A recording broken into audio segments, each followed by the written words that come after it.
অজু অবস্থায় মা যদি বাচ্চাকে দুধ খাওয়ান, ওই অজু দিয়ে নামাজ আদায় করা যাবে কিনা? দুই সন্তানের জননীকে বিয়ে করেছি, বিয়ের পর জানতে পারি স্ত্রী আমার চাইতে 5 বছরের বড়, শরীয়তের বিধান কি? মহিলারা তালিম বা তাবলিগের জন্য ঘর থেকে বের হয়, তা কতটুকু জায়েজ? মহিলারা রাতে চুল ছেড়ে ঘুমালে জিনের আসর করে, এ কথা কি সঠিক? মহিলারা নিজ ঘরে গেঞ্জি পরিধান করতে পারবে কিনা? মহিলাদের মুখের অতিরিক্ত পশম কেটে ফেললে গুনাহ হবে কিনা? এরপরে প্রশ্ন হলো, স্ত্রী বারবার তালাক দিতে চায়, শরীয়তের সমাধান কি? স্বামী হিসাবে করণীয় কি? অজু অবস্থায় মা যদি বাচ্চাকে দুধ খাওয়ান, ওই অজু দিয়ে নামাজ আদায় করা যাবে কিনা? খুব দরকারি প্রশ্ন। মায়েরা যদি তার দুগ্ধ পোষ্য সন্তানকে দুধ দান করেন, দুধ খাওয়ান অজু করার পর পবিত্র অবস্থার, তাহলে ওই অবস্থায় নামাজ পড়া যাবে অজু দিয়া। দুধ খাওয়াইলে সন্তানকে অজু ভাঙে না। দুই সন্তানের জননীকে বিয়ে করেছি, বিয়ের পর জানতে পারি স্ত্রী আমার চাইতে 5 বছরের বড়, শরীয়তের বিধান কি? হাসার কথা না, খুব দরকারি প্রশ্ন। দুই সন্তানের জননীকে বিয়ে করেছেন, আমাদের সমাজে এগুলো হারিয়ে গেছে। কোনো মহিলা তালাক প্রাপ্তা হয়েছে বা স্বামী মারা গেছে, তাকে কেউ বিয়ে করতে, বরং বিয়ে করার জন্য কেউ সৎসাহস দেখালে সমাজের মানুষ খোঁচাখুচি করে। যে বললাম, সমাজের মানুষ ভালো থাকতে দেয় না। আপনি যদি স্যাক্রিফাইস করেন, একজন বিধবাকে বিয়ে করেন, একজন তালাক প্রাপ্তা, হয়তো তার স্বামী খারাপ মানুষ ছিল, আপনি জানেন, তাকে বিয়ে করলেন, তো আপনি নিঃসন্দেহে তাকে স্যাক্রিফাইস করলেন, তাকে বিয়ে করে তার উপকার করলেন, আপনি আল্লাহর কাছে সওয়াব পাবেন। যদি বয়সে বড় হয় কোনো অসুবিধা। খাদিজা রাদিয়াল্লাহু তাআলা আনহাকে আমাদের প্রিয় নবী সাল্লাল্লাহু আলাইহি সাল্লাম যখন বিয়ে করেছেন, খাদিজা রাদিয়াল্লাহু আনহা বয়স আমাদের নবীজির চাইতে বেশি ছিল। অতএব নিজের বয়সের চাইতে বড় স্ত্রী, মানে স্ত্রীর বয়স যদি বেশি হয়, তাতে কোনো অসুবিধা নাই। মহিলারা তালিম বা তাবলিগের জন্য ঘর থেকে বের হয়, তা কতটুকু জায়েজ? মহিলারা তারাও ইসলামের কথা মানুষকে বলবেন। আল্লাহ তাআলা কোরআনে কারীমে বলেছেন, আল মুমিনুনা ওয়াল মুমিনাত বা'দুহুম আউলিয়াউ বা'দ বা'দুহুম আউলিয়াউ বা'দ ইয়া'মুরুনা বিল মা'রুফ ওয়া ইয়ানহাউনা আনিল মুনকার। মুমিন পুরুষ আর মুমিন নারী, মুসলমান পুরুষ এবং নারী একে অন্যের পরিপূরক। তারা উভয়েই সৎ কাজের আদেশ দিবে, অসৎ কাজের বাধা প্রদান করবে। একজন মানুষকে ভালো কাজের কথা আপনি যেমন বলবেন, আপনার স্ত্রীও বলতে হবে, আপনার মাও বলতে হবে, আপনার বোনও বলতে হবে, মহিলারাও বলবেন। কিন্তু তাদের বলার পরিধি একরকম, আমাদের বলার পরিধি আরেক রকম। তারা তাদের মধ্যে বলবে, মহিলাদেরকে বলবে, বাচ্চাদেরকে বলবে, পরিচিতদেরকে বলবে। কিন্তু দাওয়াতের কাজের জন্য, ইসলাম প্রচারের জন্য, তালিমের জন্য বাসা থেকে তারা যদি বের হয়ে যান, সেক্ষেত্রে প্রথম শর্ত হলো এত কাছাকাছি যাবেন যে সফরের দূরত্ব হবে না, এবং দ্বিতীয় শর্ত হলো তাদের অভিভাবক, স্বামী হোক বাবা হোক, তাদের অনুমতি সাপেক্ষে যাবেন। তারা বাধা দিলে যাবেন না, কারণ তার জন্য এই যাওয়াটা ফরজে আইন না। ইসলাম কোনটাকে কতটা গুরুত্ব দিয়েছে এটা বুঝতে হবে।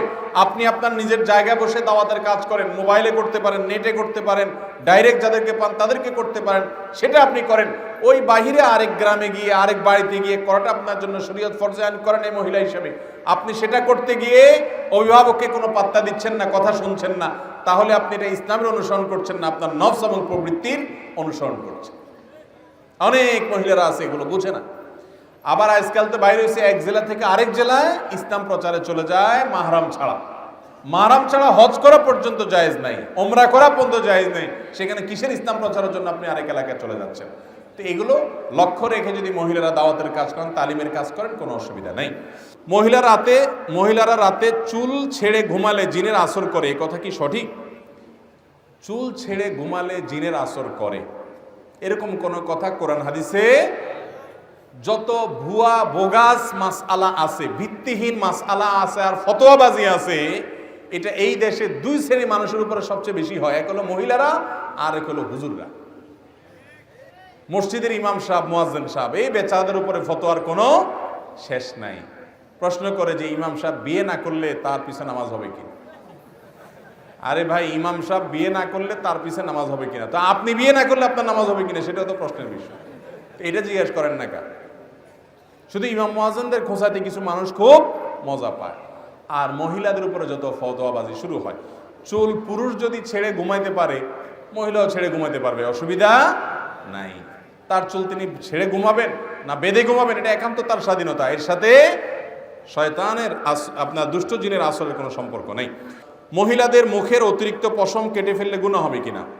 অতিরিক্ত পশম বলতে যদি এরকম হয় যে এত পশম যে এটা রীতিমতো দোষ ত্রুটি, এটা রীতিমতো বোঝা যাচ্ছে যে টু মাচ হয়ে গেছে, হ্যাঁ, এটা দেখতে খারাপ দেখা যাচ্ছে, তাহলে এটা তো ত্রুটি, এটা তো একটা রোগের মতো। অতএব ওইটার ট্রিটমেন্টের জন্য উদ্যোগ নেওয়া যেতে পারে। কিন্তু আল্লাহর সৃষ্টিতে পরিবর্তন, যেমনটি ব্রু প্লাগ জাতীয় করে, ব্রু প্লাগ নিয়ে ফোকাহাদের মধ্যে মত পার্থক্য আছে, কিন্তু এ জাতীয় ব্রু প্লাগ জাতীয় যে আপনার পশম তুলে ফেলা, সেটা আসলে মৌলিকভাবে জায়েজ নয়। কিন্তু যদি অনেক বেশি থাকে, অর দেখা যায়, তাহলে সেক্ষেত্রে সেটার জন্য উদ্যোগ নেওয়া যেতে পারে চিকিৎসা। মহিলারা নিজ ঘরে গেঞ্জি পরিধান করতে পারবে কিনা? নিজ ঘরে মহিলারা গেঞ্জি পরতে কোনো অসুবিধা নাই, বিশেষ করে স্বামীর সামনে, স্বামীর প্রয়োজনে।